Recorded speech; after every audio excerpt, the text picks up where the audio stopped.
On va passer à la chronique suivante, c'est tout simplement la chronique de Pierrot. Oh, c'est à moi de parler. Voilà. C'est cool. Bon, déjà avant que je commence, merci. Et puis je suis hyper content d'être ici, c'est hyper cool. Un petit disclaimer avant, pardon si je bafouille, si je cafouille, si je trifouille sur les mots. Parfois, je trébuche un petit peu sur les embûches du vocabulaire. Non, mais ça va aller, on a une communauté bienveillante. Maestro.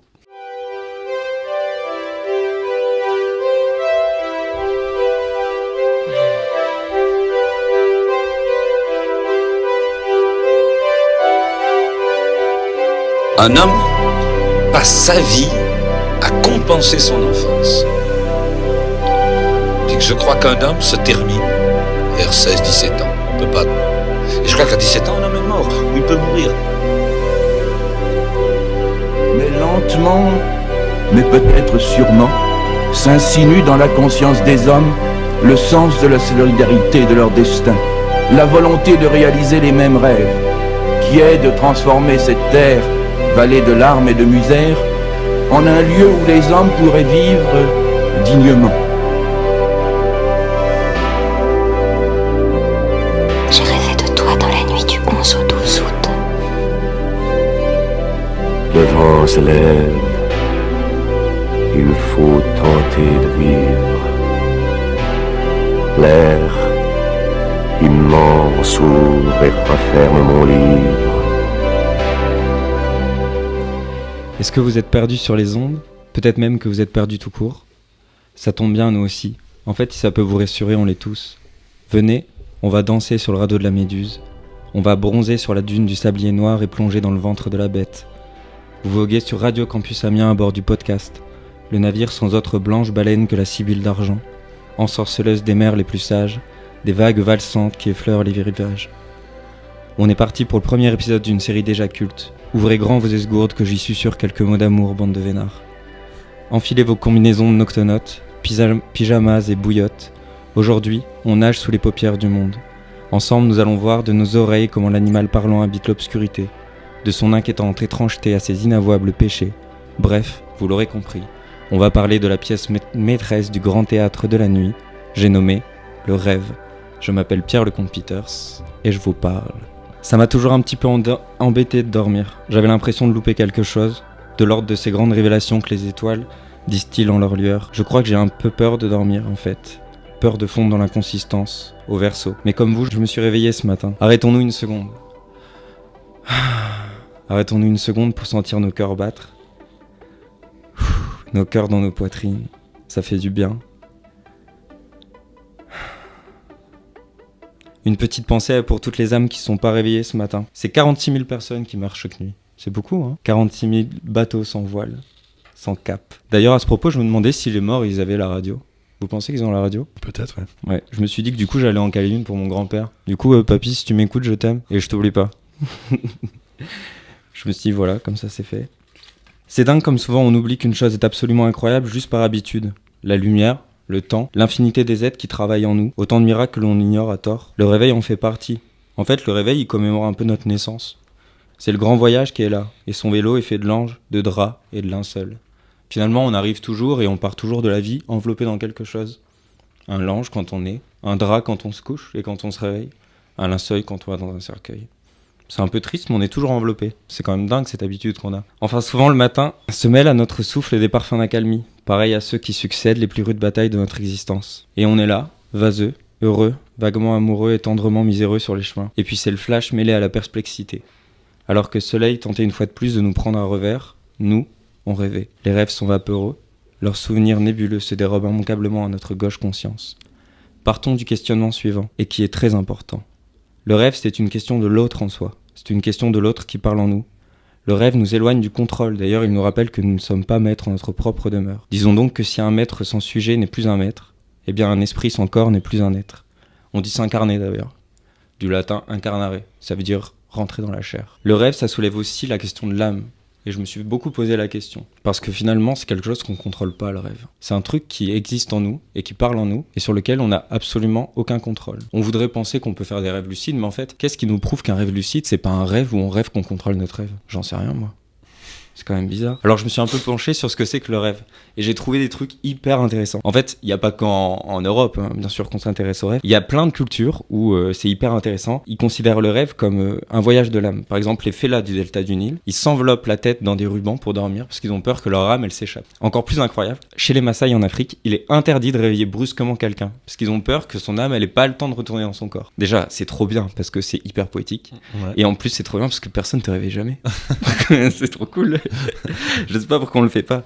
Et en fait, je me suis posé la question aussi, et en France aussi, on a une certaine pensée là-dessus. On a cette idée qu'on n'a pas le droit de réveiller un somnambule parce qu'il pourrait rester bloqué dans les limbes. Et c'est complètement faux, en fait. Ouais. On a cette idée comme ça qu'il y a quelque chose de mystique avec le rêve. Ouais, qu'on est ailleurs et ici à la fois, quoi. Ouais, c'est ça, Entre deux mondes. comme si on voyageait dans les dimensions. Ouais. D'ailleurs, à ce propos, j'ai regardé qu'il y a une étude de l'IFOP. Et figurez-vous que 57% des Français croient aux rêves prémonitoires. C'est énorme, non ? 57%. C'est énorme. Ok. Ouais, plus de la moitié des gens. Plus de la moitié, sachant que seulement 26% des gens croient aux voyants. Donc ça veut dire que 2 fois plus de... Ça n'a aucun sens. En fait, c'est une forme de clairvoyance à laquelle on croit, mais pas à d'autres, quoi. C'est ça qui est bizarre. Ben oui, c'est hyper bizarre. Ouais. Hyper bizarre. Disons aussi que 14% des gens consultent des voyants. Donc en gros, dans les 26% qui y croient, il y en a 14 qui y croient vraiment. Ça veut dire qu'il y a 5 fois plus de gens qui pensent que les rêves prémonitoires existent et 5 fois moins que les voyants existent. Enfin, ça n'a aucun sens, puisque un voyant, il pourrait très bien faire des prédictions à partir de rêves prémonitoires. Ouais. C'est bien qu'il y a quelque chose quand même d'un peu mystique qui nous fascine. Et d'ailleurs, je me suis posé la question.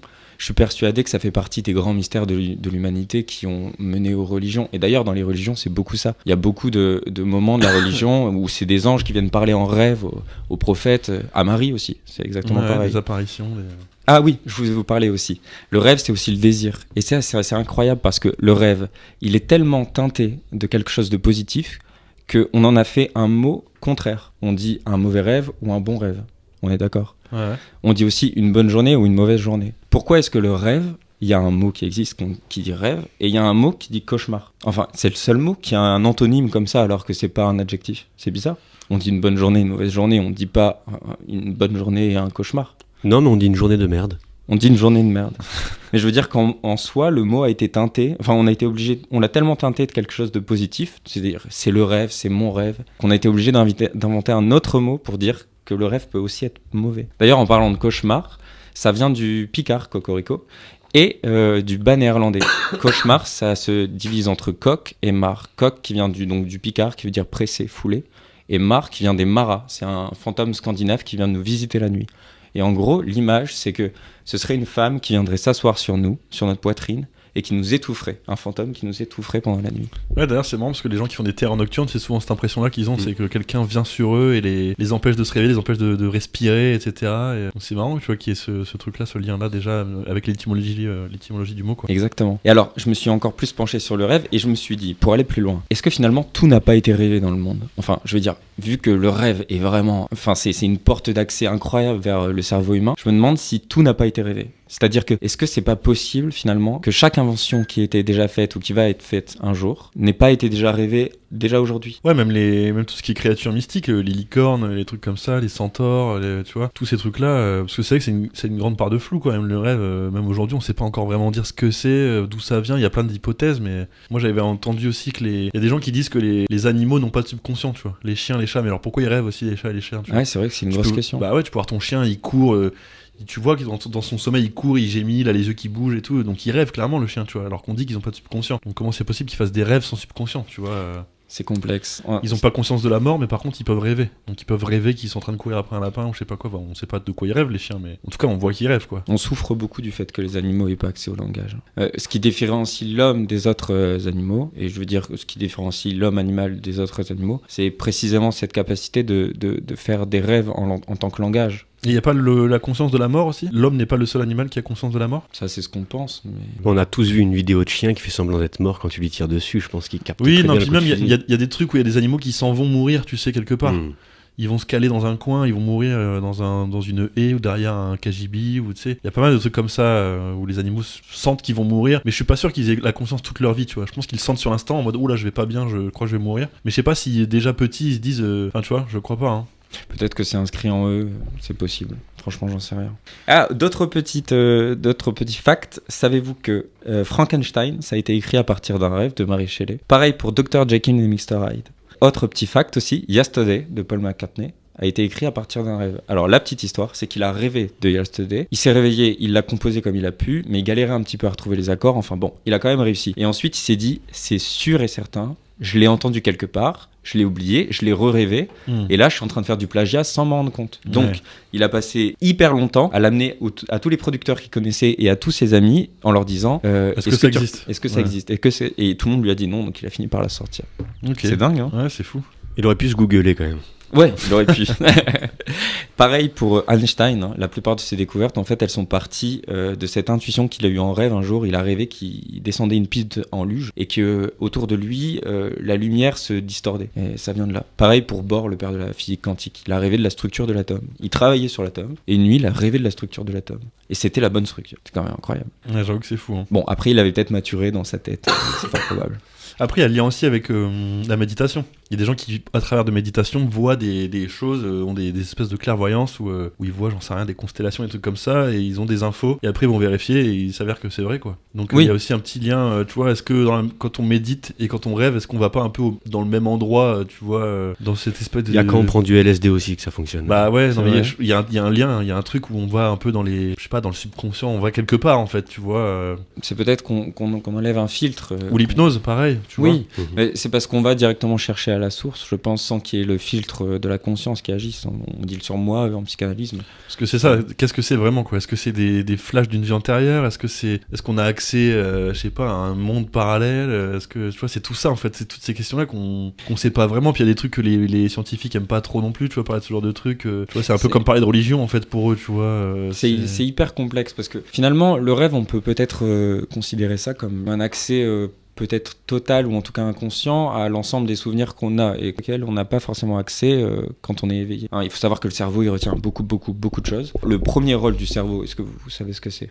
Absolument pas. La première fonction de la mémoire, par exemple. C'est la transmission du... Non, la première fonction de la mémoire, c'est oublier. Parce que si tu n'oublies rien, tu deviens complètement malade. Il y a des gens qui sont hypermnésiques, mais hypermnésiques à la mort, et ils deviennent en fait, c'est une surchauffe. Tu peux pas vivre comme ça. Ouais. Parce qu'en fait, quand tu fais quelque chose, tu vas en oublier 50%. D'ailleurs, quand tu te réveilles d'un rêve, tu oublies automatiquement 50%. Et au bout de 10 minutes, 70%. Le cerveau est codé comme ça pour se souvenir des choses et en oublier une grande partie.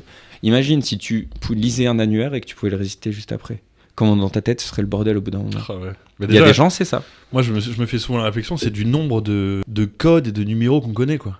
Et c'est incroyable. Ça, c'est un truc de fou. Quand on réfléchit, le nombre de numéros qu'on connaît, numéro de sécurité sociale, numéro de téléphone, des mots de passe de sites d'internet, de trucs, la plaque d'immatriculation de ma voiture, quand on fait gaffe, on des numéros, des codes, des trucs comme ça, on en connaît, mais des centaines, quoi. Des centaines. Sans parler des odeurs, sans parler des visions, des couleurs, des sensations. Et ça, il y en a beaucoup aussi. Hein. Ouais. Et on est des banques de données. Donc finalement, peut-être que le rêve, c'est aussi ça. Mais est-ce qu'on oublie vraiment, ou est-ce que c'est dans un tiroir très profond ? Parce qu'il y a des trucs, comme on en a parlé la dernière fois, de quelqu'un, la meuf qui est tombée dans le coma, elle s'est réveillée, elle parlait allemand couramment, alors que la meuf est pas du tout allemande. Non, pour moi, c'est deux sujets différents. Ah ouais ? Parce que pour moi, c'est des trucs qu'elle a vraiment appris à un moment, mais qui sont enfouis très très loin. Et avec un traumatisme, un truc comme ça, son cerveau, paf, il a fait pop un tiroir caché dans son cerveau, et t'as tout qui est remonté. Les mecs disaient, en fait, c'est juste tous les trucs d'allemand qu'elle a vu au cours de sa vie, les pubs, les trucs qu'elle a vu à la télé, les 2-3 cours d'allemand qu'elle a eu au lycée, etc. En fait, c'est pas qu'elle l'a vraiment oublié, c'est que c'est enfoui très très loin. Et c'est pour ça que des fois, avec des trucs d'hypnose, etc., on peut débloquer des trucs.